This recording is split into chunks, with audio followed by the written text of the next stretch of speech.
লোকসভা নির্বাচনের সময়কালে বড়সড় ধাক্কা বিজেপি শিবিরে। 2014 সালের বর্ধমান পূর্ব লোকসভার প্রার্থী দলের প্রতি ক্ষোভ ব্যক্ত করে তৃণমূলে সামিল হলেন শনিবার। ভোটের মাত্র আর কয়েকটা দিন বাকি, তার আগেই বড় ধাক্কা বিজেপি শিবিরে। এদিন বর্ধমানের কালীবাজার এলাকায় পূর্ব বর্ধমান জেলার তৃণমূল কার্যালয়ে তৃণমূল কংগ্রেসের দলীয় পতাকা নিজের হাতে তুলে নেন 2014 সালের লোকসভা বর্ধমান পূর্বের বিজেপি প্রার্থী সন্তোষ রায়। জানা গেছে 2024-এর বর্ধমান পূর্ব লোকসভা কেন্দ্র থেকে বিজেপির প্রার্থী হয়েছেন অসীম সরকার, আর তখন থেকেই ক্ষোভে ফেটে পড়েন প্রাক্তন প্রার্থী সন্তোষ রায়।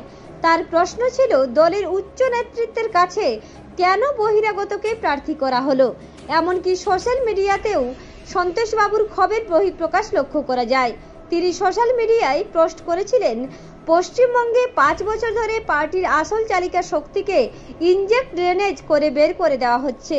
পার্টি আজ পক্ষাঘাতগ্রস্ত, চরমভাবে ভাইরাস দ্বারা আক্রান্ত। আগামী দিনে মধুমেহ ও ক্যান্সারগ্রস্ত হওয়ার প্রবল সম্ভাবনা। এদিন বিজেপির সন্তোষ রায়ের হাতে তৃণমূল কংগ্রেসের দলীয় পতাকা তুলে দেন জেলা তৃণমূল কংগ্রেসের সভাপতি রবীন্দ্রনাথ চট্টোপাধ্যায়। হাজির ছিলেন রাজ্যের মন্ত্রী স্বপন দেবনাথ, রাজ্য তৃণমূলের মুখপাত্র প্রসেনজিৎ দাস সহ অন্যান্যরা। পশ্চিমবঙ্গ বিজেপি 2014-র পর থেকে অটল আদবানির বিজেপি আর নেই। বর্তমান এক ঔদ্ধত্য সম্পূর্ণ জমিদারি এবং কর্পোরেট ব্যবসায়ী কোটিপতিদের বিজেপিতে পরিণত হয়েছে, যেখানে আমাদের মতো নিঃস্বার্থ সংগ্রামী আদর্শ নীতিনিষ্ঠ নেতৃত্বের থাকার কোনো জায়গা নেই, কোনো মূল্য নেই, ওদের দৃষ্টিতে আমাদের কোনো সম্মান নেই। যেটা চরম একজন রাজনৈতিক কার্যকর্তা হিসাবে বহুদিন ধরেই অপমান অনুভব করছিলাম, কিন্তু বহুবারভাবে বহু রকমভাবে এদের চেষ্টা করার পরে এদের পরিবর্তন নেই। একজন রাজনৈতিক কার্যকর্তা হিসাবে তার প্রথম যে স্বপ্ন থাকে, আশা থাকে, সেটা হচ্ছে তার রাজনৈতিক সম্মান, রাজনৈতিক স্বীকৃতি এবং রাজনৈতিক সহমর্মিতা, যার কোনো স্তর বর্তমান বিজেপির মধ্যে কোনো অবস্থায় নেই, যেটা চরমভাবে আমাকে ব্যথিত করেছে। এখানে দাঁড়িয়ে পশ্চিমবঙ্গের রাজনীতি এবং পশ্চিমবঙ্গের পরিস্থিতিকে আমরা প্রতিনিয়ত ফলো করি, অনুধাবন করি। সেখানে দাঁড়িয়ে সিপিএম পার্টির মতো একটা অভিশপ্ত দল 34 বছর পশ্চিমবঙ্গের শাসনের নামে যে ক্ষতি, যে গর্ত তৈরি করে গেছে, মাননীয় মুখ্যমন্ত্রী মমতা ব্যানার্জিজি যেভাবে 2011 থেকে বাংলার এই বিরাট যে ক্ষতি তাকে পূরণ করে চলেছেন, বাংলার এক সার্বিক বিকাশকে সামনে এগিয়ে নিয়ে বাংলার এই বিজেপি, সিপিএম, কংগ্রেসি অপশক্তির বিরুদ্ধে বাংলার মানুষের স্বার্থে যেভাবে উনি কাজ করে চলেছেন, এমতো অবস্থায় আমি যদি এই বিজেপির নেতৃত্বের সঙ্গে সাথ দিই, তাহলে আমি নির্ধারিত বাংলার মানুষের সঙ্গে, বাংলার সঙ্গে বেইমানি করছি বলে আমার অন্তরাত্মা, বিবেক বারবার বলেছে।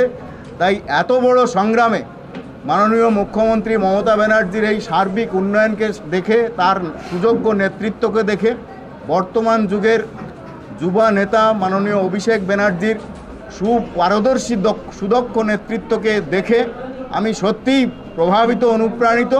এবং বাংলার মানুষের স্বার্থে যদি দাঁড়াতে হয়, রাজনৈতিক কর্মী হিসাবে কাজ করতে হয়, আমার বিচারে তৃণমূলের বিকল্প আমি দেখিনি। বাংলাকে বাঁচাতে তৃণমূলের পাশে থাকা দরকার, আমাদের মতো প্রত্যেকটা বিবেক সম্পন্ন নেতৃত্বের থাকা দরকার বাংলাকে বাঁচাতে। আমি রাজ্য কমিটির সদস্য ছিলাম। না, প্রার্থী কোনো ম্যাটার নেই। আমি তো 35 বছর ধরে বিজেপি করছি, প্রার্থী কবে করলো? 24 বছর বিজেপি করার পরেই বর্ধমান পূর্বের লোকসভার আমি বিজেপির নজরে যোগ্য প্রার্থী ছিলাম, কারণ তখন বিজেপিটা 14-র আগের বিজেপি ছিল, যেখানে নীতি ছিল, আদর্শ ছিল, সিদ্ধান্ত ছিল, একটা সভ্যতা ছিল। বর্তমান বিজেপিতে আমরা অযোগ্য, অপদার্থ, উপেক্ষিত। ফলে এখানে আমার প্রার্থী হওয়াটা কোনো ম্যাটার নয়, ন্যূনতম সম্মান নেই। যে কথা আজকে আমি প্রকাশ্যে এসে বলছি, এই রাস্তা আগামী দিনে খুব তাড়াতাড়ি পশ্চিমবঙ্গের একটা বৃহত্তর বিজেপি এই ভূমিকা নিতে বাধ্য হবেন এবং নেবেন, তারা বাংলার স্বার্থে, বাঙালির স্বার্থে। কারণ তাদের প্রত্যেকের মধ্যে এই পাথর চাপা যন্ত্রণা রয়েছে, যেটা আমি প্রকাশ করলাম। আগামী দিন দেখবেন সারে বিজেপির থেকে প্রকাশ হবে। তৃণমূল কংগ্রেস শুধু বাংলার জন্য নয়, সারা ভারতের জন্য দিশা দেখাবে, তার ভূমিকা আমরা দেখতে পাচ্ছি প্রতি মুহূর্তে। এমতো অবস্থায় এদের বিরোধিতা করা মানে নিজের সঙ্গে, পরিবারের সঙ্গে, সমাজের সঙ্গে, বাংলার সঙ্গে প্রতারণা করা। আমরা আদর্শবান নেতৃত্ব, সারা জীবন একটা মানুষের স্বার্থে, সমাজের স্বার্থে লড়াই দিয়ে এসেছি, সেখানে সেই বেইমানি করব না। কোনো অভিমান নেই।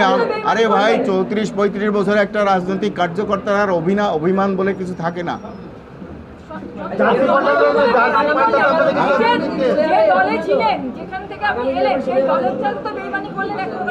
দল বেইমানি, দলের বর্তমান নেতৃত্ব বিজেপির সঙ্গে বেইমানি করছে।